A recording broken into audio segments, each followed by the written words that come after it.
ایک زمانے میں ایک بوڑھی عورت تھی۔ اس کے گھر کے مچان کو صفائی کی ضرورت تھی، لہٰذا وہ اوپر گئی اور فرش پر جھاڑو دینے لگی۔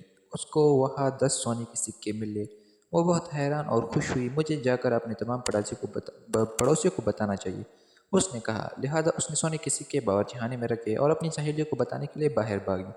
وہ کنویں کے پاس گئی جہاں گاؤں کی خواتین پانی بھر رہی تھی اور باتیں کر رہی تھی۔ میری بات سنو، وہ چلائی، مجھے اپنے مچان میں خزانہ ملا ہے، تمہارا اس بارے میں کیا خیال ہے؟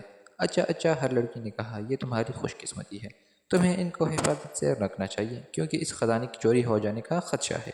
ویسے تم ان کو کہاں رکھا ہے؟ اور ان کو تو میں باورچی میں چھوڑ آئی ہوں، بوڑھی عورت نے کہا۔ یہ تو تمہاری بے وقوفی ہے، اس کی سہیلیوں نے کہا۔ ہمارے ساتھ آؤ، ہم تمہیں ایک صندوق گاؤں کی دکان میں دکھاتے ہیں، تمہیں وہ خرید لینا چاہیے تاکہ تم اپنے سونے کے سکے اس میں رکھ سکو۔ لہٰذا وہ گاؤں کی دکان پر گئی اور اس نے وہ صندوق دیکھا۔ مجھے یہ لے لینا چاہیے، اس نے کہا، اس کے ذریعے میرے سونے کے سکے محفوظ رہیں گے۔ لیکن چور تو آسانی سے اس صندوق کو لے جا سکتے ہیں، دکاندار نے کہا۔ دیکھو، تم اپنے سکے اس صندوق میں رکھو اور ایک بڑا اور مضبوط صندوق مجھ سے خرید کر اس میں چھوٹے صندوق کو رکھ لو۔ چور اتنی آسانی سے اتنا بڑا اور مضبوط نہیں لے جا سکتے۔ تمہارا اس والے صندوق کے بارے میں کیا خیال ہے؟ یہ میرے پاس مضبوط ترین ہے، دکاندار نے بڑے صندوق کی طرف اشارہ کرتے ہوئے کہا۔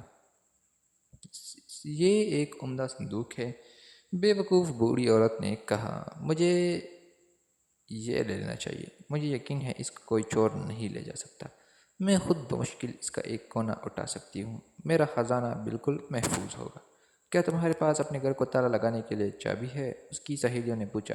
اگر تم اپنا گھر بند نہیں کرو گی تو تمہاری غیر موجودگی میں 2 آدمی آ کر آسانی سے اس کو لے جا سکتے ہیں۔ کیا یہ بہتر نہ ہوگا کہ ایک نیا تالا چابی اپنے گھر کے لیے لے لو؟ پھر تم اور تمہاری دولت مکمل محفوظ ہوں گے۔ میرے پاس ایک مضبوط نیا تالا چابی ہے، چلاک دکاندار نے کہا اور ایک نیا چمکتا ہوا تالا اس کو دکھایا۔ جب یہ تمہارے دروازے پر لگا ہوگا تو کوئی چور اندر داخل نہیں ہو سکے گا۔ مجھے یہ تالا چابی لے لینا چاہیے، اس بیوقوف نے کہا۔ اب تو یقیناً میرا خزانہ بالکل محفوظ ہوگا۔ میں ابھی یہ تمام چیزیں تمہارے گھر لے کر آتا ہوں، دکاندار نے کہا۔ لہٰذا وہ اور اس کا لڑکا وہ تمام چیزیں لے کر آ گئے۔ گھر پہنچنے کے بعد دکاندار نے گھر پر تالا لگایا اور پیسے مانگے۔ 2 سونے کے سکے صندوق کی قیمت اور 10 سونے کے سکے بڑے مضبوط صندوق کے اور 2 سکے تالے اور چابی کے بنتے ہیں، لہذا آپ مجھے اس کی ادائیگی کر دیں۔ دکاندار صندوق کی قیمت مانگی۔